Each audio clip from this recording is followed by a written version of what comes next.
The way it was written, August 92, the R.D. Burman interview in Filmfare. So, I mean, the way he has given some interviews and stuff like that, I don't think that old Filmfare magazine shall be available. So, I mean, has that been compiled and can that be, uploaded on the net or stuff? Filmfare now belongs to, when I was doing my research, it belongs to worldwide media, something like that. You have to pay a certain amount every time you even, breathe near them and things like that. Yeah, it's so, and then how do you know what is where? So I actually, you've reminded me of something that I was not conscious of, but yes, there are some material that I have which probably I can share on my website or YouTube or something like that. But yes, there are some rare things which is there. Coming back to your 27 flops, which I missed answering. I have changed my impression about that interview and that line of his. I very strongly feel that he also had a great wacky sense of of humor. Okay. So some journalists, it's possible, might have come, spoken to him, and he might have said that, well, I don't know what's to be done. I mean, I just keep giving flops, 27 flops in a row, and that might have been written. These are film. I don't know. See, no, yeah, but nobody has gotten down to actually listing down which 27 films were they. Okay, by then we will know whether it was a musical flop or, with the given records, we'll know whether that was. But it remains in the vague myth circuit that there was 27 films. It was a lot. What probably he wanted to communicate was that I've given a lot of flops. Yeah, but when you say, I don't know, like 47 things on my mind all the time, it doesn't mean 47. It might be just 17, if you go to count. So I have a feeling that sometimes I know of a very authentic classical musical research thing, which is today very, very accepted and in universities and all. But the person who was writing it and when he was sitting with my ustad's ustad, the kind of things that I have heard, which he would just tell him to pull his leg, he actually made note of that.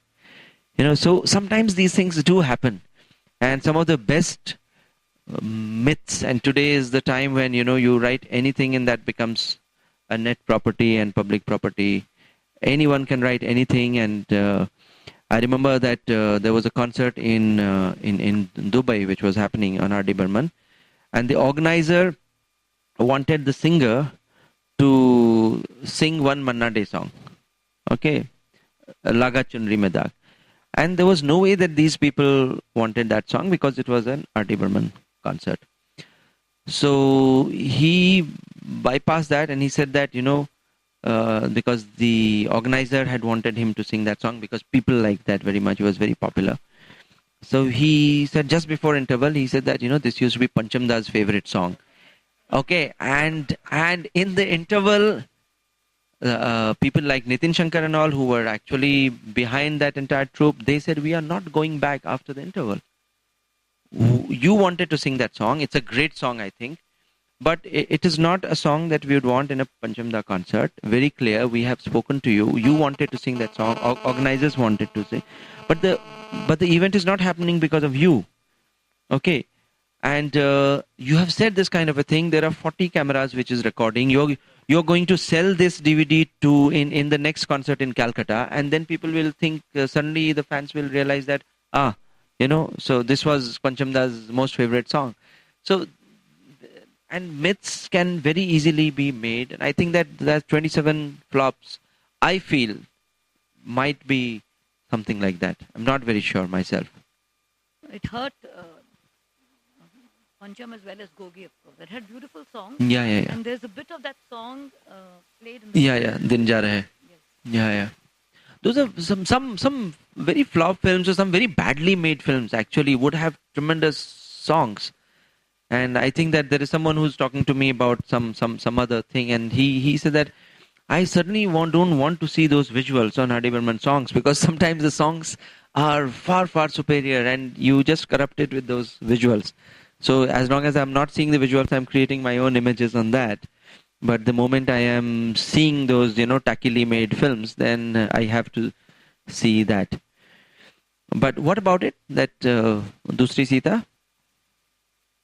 Didn't work, but the music was very good. Yeah, absolutely. Which happens, I think, even today. Even today, it happens.